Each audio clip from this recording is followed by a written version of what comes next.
Hey everyone, it's Tamu, and today I'll be discussing Nintendo's most recent Direct that was held, which closed out the recent gauntlet of video game showcases that was Summer Games Fest. Overall, I think that this Direct was a great showing, especially when you consider that we are now towards the end of the Switch's life cycle. It has been 7 years, and it is crazy to just consider the broader landscape of what Nintendo has been offering with this console generation and the fact that there is still more gas in the tank. It is really great to just see these games here, and I mean, we all know that a new console is on the way and is being forecasted and leaked and rumored to be coming next year, so it is kind of interesting in a time period where Nintendo's should be winding down, that they still have momentum and gas in the tank showing the new games.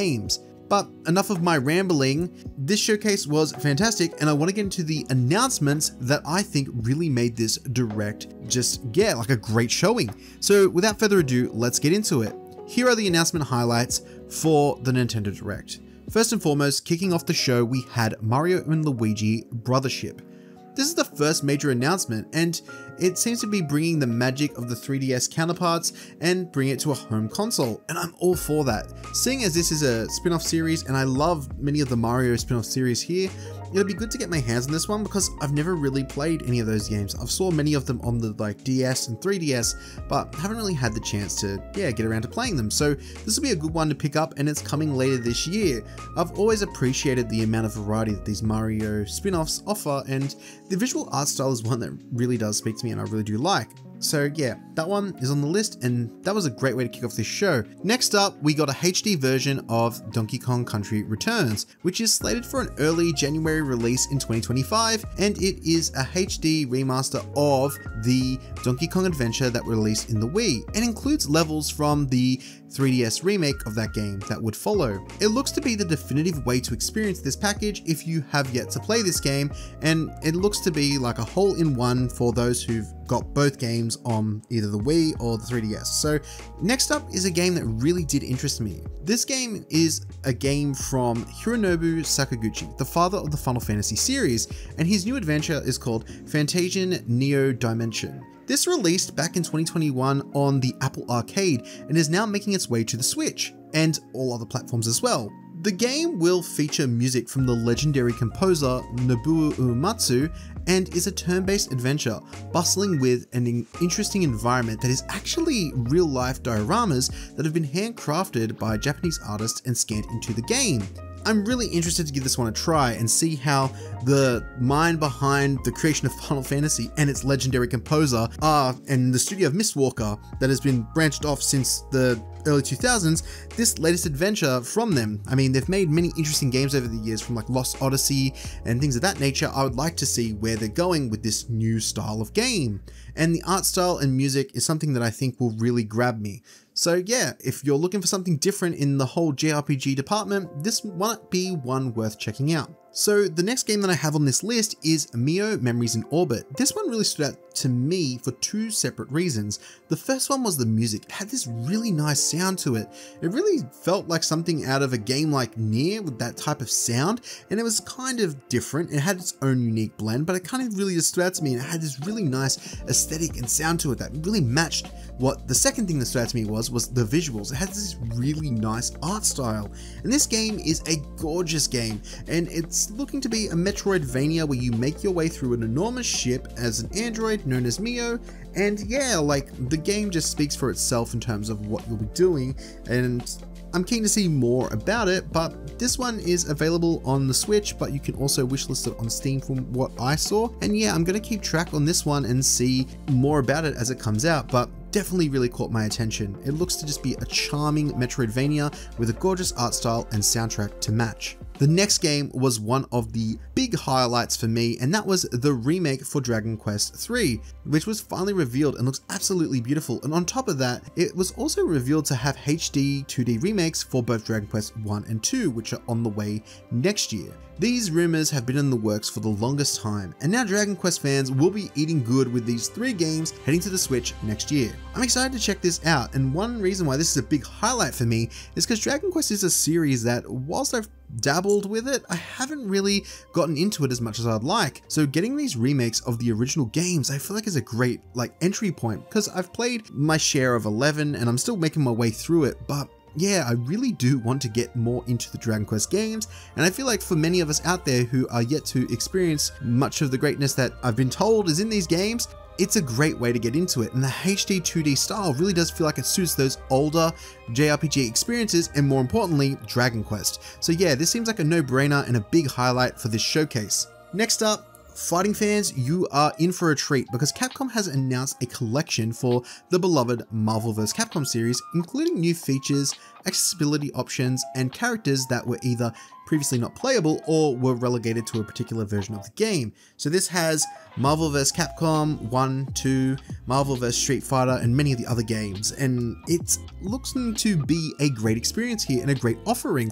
And honestly, this sounds like one that I'll want to pick up, because I've dabbled around with playing these games before, but I never really have owned them, and I didn't play them back in their heyday, and this will be a great opportunity to really get into these games and see what all the love and fuss is about. I've listened to the Marvel vs. Capcom 2 soundtrack before, and I know that it is a banger, so yeah, getting to play the game along with that soundtrack will be a highlight for me when this game releases. Next up was Mario Party Jamboree, which seems to be returning to many of the fan favorite levels from previous games, but adding in some new dynamics that spice up the gameplay. I'm not the biggest Mario Party player, but from what I have played in the past, I've enjoyed many games, but the most recent one that I did play was Super Mario Party, and that one really was just, I'm not gonna lie, it was a lackluster experience and I didn't really enjoy that game. So I'm kind of keen to jump back in and play a Mario Party game, but I think I might wait to see how this one plays out, because I'm keen to play more Mario Party, but I'm waiting for one that can kind of harken back to